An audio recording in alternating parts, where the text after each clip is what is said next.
Assalamualaikum warahmatullahi wabarakatuh. Alhamdulillahirabbil alamin. Kita panjatkan puji dan syukur kita kehadirat Allah Subhanahu wa taala sampai pada hari ini, malam hari ini ya. Kita masih diperkenankan untuk bertemu kembali di channel Hidup Sehat bersama Luqman Effendi ya.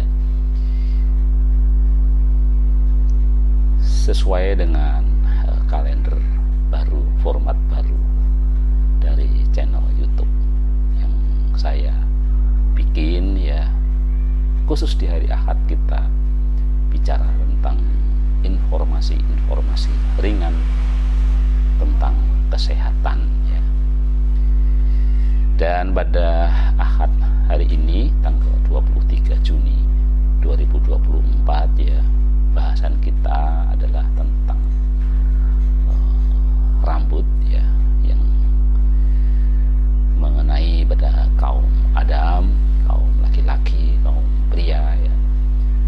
Jadi awali dengan tentang perawatan rambut yang sering diabaikan oleh kaum Adam, kemudian tentang pertimbangan-pertimbangan kita ketika kita mau memotong rambut, mencukur rambut ya. Dan yang podcast terakhir di hari ini adalah berkenaan dengan agak walaupun ringan tapi kita tarik ya, karena pada hal yang bersifat filosofis gitu ya. Jadi filosofi potong rambut ya. Setidak-tidaknya ada 5 hal yang bisa kita ambil dari keahlian atau hikmah dari potong rambut ya. Yang pertama, potong rambut ini ibarat keluar dari zona nyaman ya. Jadi kita tidak akan berkembang kalau kita hanya di situ saja. Selain menjaga kerapian, sebagian orang memotong rambutnya itu untuk mencoba gaya baru ya. Jadi sebelum kita berani mencoba hal-hal lain dalam hidup kita ya, barangkali keberanian itu bisa kita mulai dengan gaya baru di dalam potong rambut ya. Nanti di podcast yang lain sebagai seorang muslim tentu selalu kita punya batas-batas yang dibolehkan dan batas-batas yang tidak dibolehkan ya. Itulah kelengkapan dari Islam yang segala hal selalu ada aturannya gitu ya. Nah, kita mencoba untuk secara general dulu di 3 podcast ini ya. Ya, mungkin saja dengan style yang baru ya, penampilan kita menjadi lebih berbeda ya, lebih keren ya, lebih segar gitu ya. Potong rambut juga bisa diumpamakan ya, sebagai keluar dari zona nyaman ya. Jadi mungkin kita kadang-kadang merasa posisi sekarang ini sudah terbaik ya, dan kayaknya nggak mau keluar gitu ya. Ya apalagi untuk saudara-saudara kita yang sedang di posisi penting di kantor, di jabatan-jabatan publik gitu ya, entah jadi lurah, jadi kepala desa, jadi camat, jadi bupati, jadi sampai jadi presiden gitu ya. Nah, alangkah baiknya dari potong rambut ini kita bisa sedikit keluar dari zona nyaman kita, dan apa yang kita anggap sebagai sebuah kemapanan itu bisa kita cairkan ya, supaya kita juga tidak menjadi orang yang sangat kaku gitu ya. Kemudian yang kedua, filosofi yang kedua dari potong rambut, dari pangkas rambut adalah bahwa setiap helai rambut yang jatuh itu seperti cara untuk melepas masa lalu dan tak lagi menengok ke belakang. Saya jadi teringat dengan hari-hari ini yang terus saya saksikan ya dari satu konten Sinau Urip ya. Apa kabar Sinau Urip? Saya termasuk penggemarmu yang selalu nonton konten-kontennya ya. Dan filosofi yang kedua ini kayaknya sangat relevan juga ya dengan bagaimana SOP di dalam menangani para ODGJ, orang dengan gangguan jiwa ya. Jadi setiap helai rambut yang jatuh seperti cara untuk melepas masa lalu dan tak lagi menengok ke belakang. Membiarkan rambutmu jatuh saat dipotong seperti cara untuk melepas masa lalu ya. Kita perlu membuang bagian-bagian yang sudah tak perlu dan tidak penting ya. Selalu saja di dalam diri kita ini kan ada hal-hal yang sesungguhnya sudah harus kita buang ya, dan tidak penting gitu ya. Jadi dengan kita cukur rambut itu, kita nikmati, kita rasakan bahwa inilah hal-hal yang tidak penting yang memang harus kita buang gitu ya. Yang sudah berlalu ya biarlah berlalu kan gitu ya, orang mengatakan begitu ya. Tidak usah lagi kita menengok ke belakang, biarkan diri kita ini menyambut masa depan yang lebih baik. Dengan begitu tak hanya kepala yang terasa lebih enteng, namun hati juga menjadi lebih enteng ya. Jadi dengan melepas itu ya, nah, potong rambut punya filosofi itu dan bisa kita resapi saat kita melakukan potong rambut gitu ya.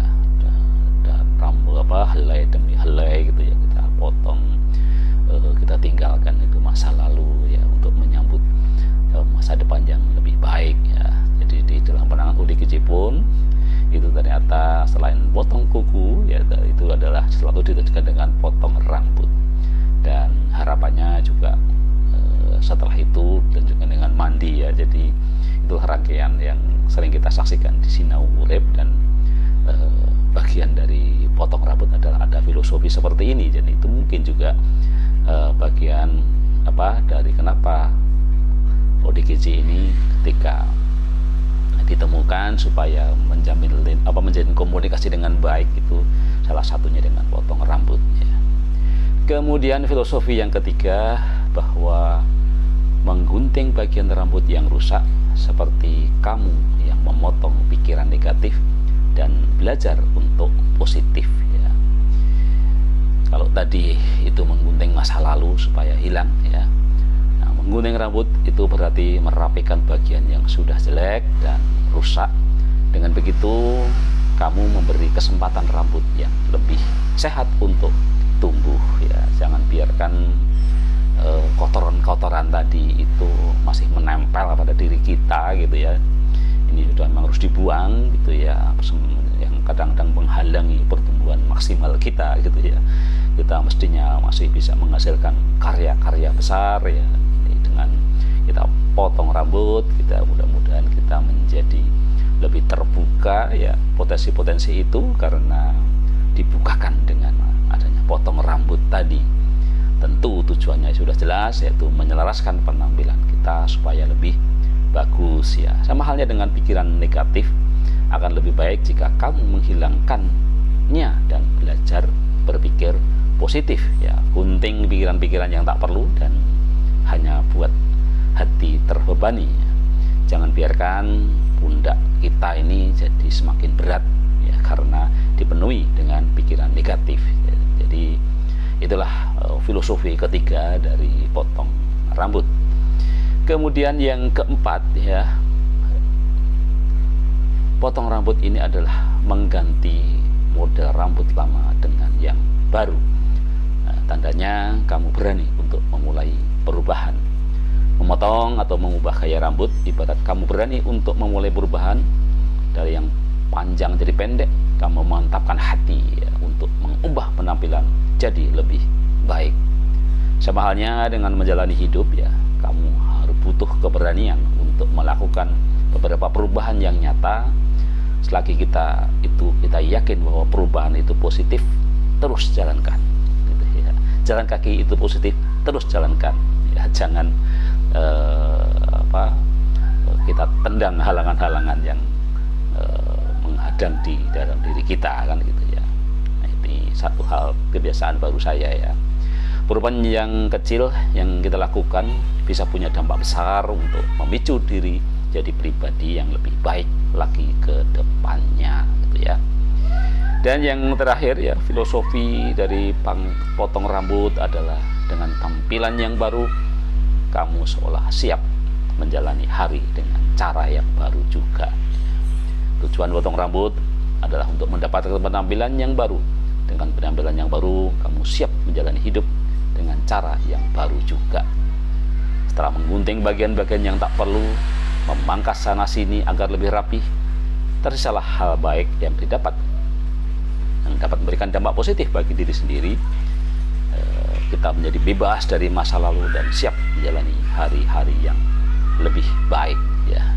Jadi itulah pelajaran hidup yang bisa kita dapatkan dari filosofi potong rambut ya, yang saya kutip dari tulisan Cappuccino Tea gitu ya. Terima kasih untuk Cappuccino Tea atas pelajaran tentang filosofi potong rambut gitu ya. Mari kita mengasah pikiran-pikiran kita di dalam menikmati hidup ya, dengan mencari hakikat-hakikat dari sebuah peristiwa, termasuk sebuah peristiwa kecil ya, peristiwa kecil yang namanya potong rambut ya. Sampai ketemu di pokok bahasan berikutnya di hari Senin besok. Kita akan mencoba membahas tentang hal-hal yang berkenaan dengan hasil-hasil penelitian di bidang kesehatan yang tentu ini agak lebih serius dan lebih akademis ya. Ya tentu karena ini yang menyaksikan video ini dengan berbagai ragam manusia, berbagai ragam pengetahuan ya. Silahkan bisa dipilih mana menu yang sesuai dengan keinginan Anda gitu ya. Jadi untuk besok ini memang saya lebih segmen saya tujukan untuk rekan-rekan teman sejawat di dosen di kesehatan masyarakat ya, juga lebih khusus lagi kepada para mahasiswa saya yang mungkin mendapat mata kuliah dari saya dan juga mahasiswa saya yang penelitiannya dalam bimbingan saya. Demikian yang bisa kita sampaikan ya. Tetap semangat, tetap sehat, dan kita akhiri alhamdulillahirabbil alamin. Wassalamualaikum warahmatullahi wabarakatuh.